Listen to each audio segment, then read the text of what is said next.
ठाकरे बंधूंच्या युतीच्या घोषणेची आता औपचारिकता बाकी असंच दिसतंय। कारण निवडणूक आयोगाच्या बैठकीला जाण्याआधी विरोधकांची बैठक झाली। त्यासाठी 20 वर्षांनी राज ठाकरे उद्धव ठाकरेंच्या शिवसेनेच्या कार्यालयात आले।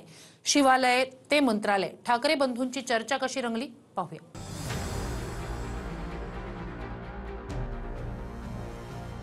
तसं तर काही दिवसांपासून 8 ते 10 वेळा उद्धव ठाकरे आणि राज ठाकरे एकत्र आले, पण निवडणूक आयोगाला भेटण्याच्या निमित्तानं ठाकरे बंधू ज्या पद्धतीनं सोबत दिसले त्यावरून ठाकरे बंधूंची युती पक्की झाली आहे असंच या दृश्यांमधून दिसत होतं।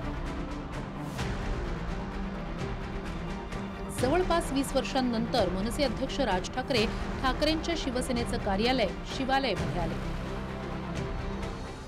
निवडणूक आयोगाचे मुख्य अधिकारी चोक्कलिंगम यांची भेट घेण्याआधी शिवालयमध्ये सर्वच विरोधक एकत्र आले। इथे एक बैठक झाली। शिवालयात येताना उद्धव ठाकरे आणि राज ठाकरे वेगवेगळ्या कारनं आले, पण विरोधी पक्षांच्या नेत्यांच्या बैठकीनंतर उद्धव ठाकरे आणि राज ठाकरेंमध्ये काहीतरी बोलणं झालं आणि मंत्रालयात निवडणूक आयोगासोबतच्या बैठकीला जाण्यासाठी उद्धव ठाकरे आणि आदित्य ठाकरे राज ठाकरेंच्या कारमध्ये बसले। आदित्य ठाकरे समोरच्या सीटवर बसले तर उद्धव ठाकरे राज ठाकरेंसोबत मागच्या सीटवर बसले।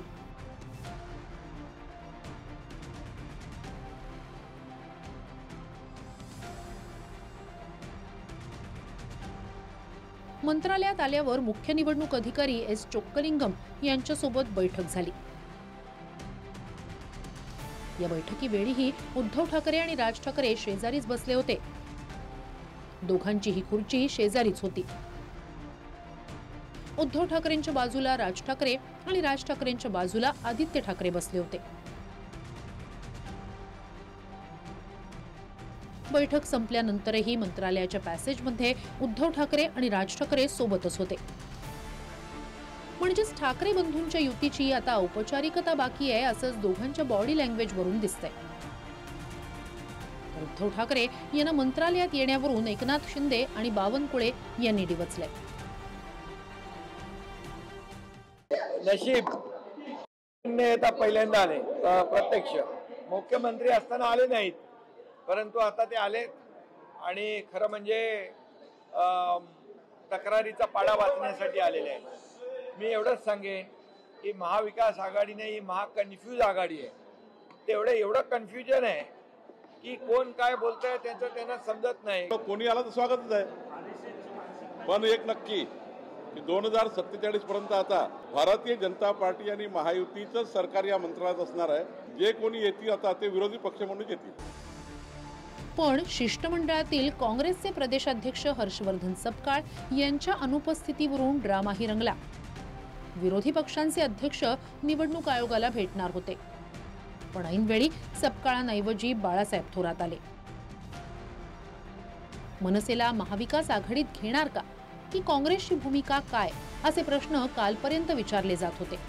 त्यातच बिहारच्या निवडणुका लक्षात घेता काँग्रेसनं राज ठाकरेंवरून आस्ते कदम घेतल्याचीही चर्चा आहे।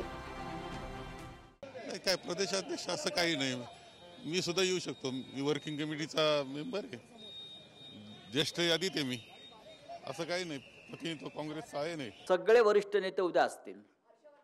हर्षवर्धन सपकाळ, आज बाळासाहेब थोरात हे ज्येष्ठ नेते आहेत। केंद्रीय काँग्रेस नेतृत्वानं ज्यांची नेमणूक केली या डेलिगेशनमध्ये ते या शिष्टमंडळामध्ये आहेत। माझं त्या संदर्भात काँग्रेस नेत्यांशी चर्चा झाली होती। हर्षवर्धन सपकाळ यांच्याऐवजी थोरात बैठकीला हजर राहिले, पण त्याच वेळी लक्ष ठाकरे बंधूंकडे होतं। शिवालयापासून मंत्रालयापर्यंत दोघंही सोबतच होते।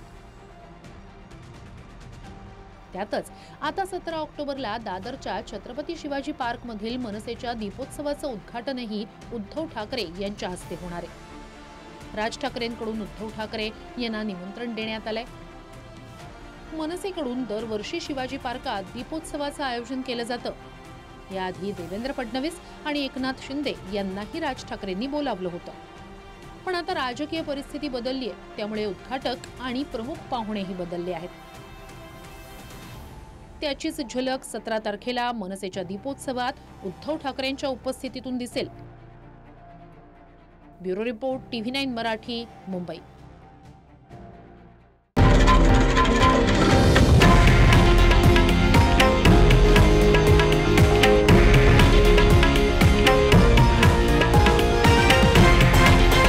हे आहे देशातील नंबर 1 न्यूज नेटवर्क आणि आपण पाहत आहात TV9 मराठी, एकमेव.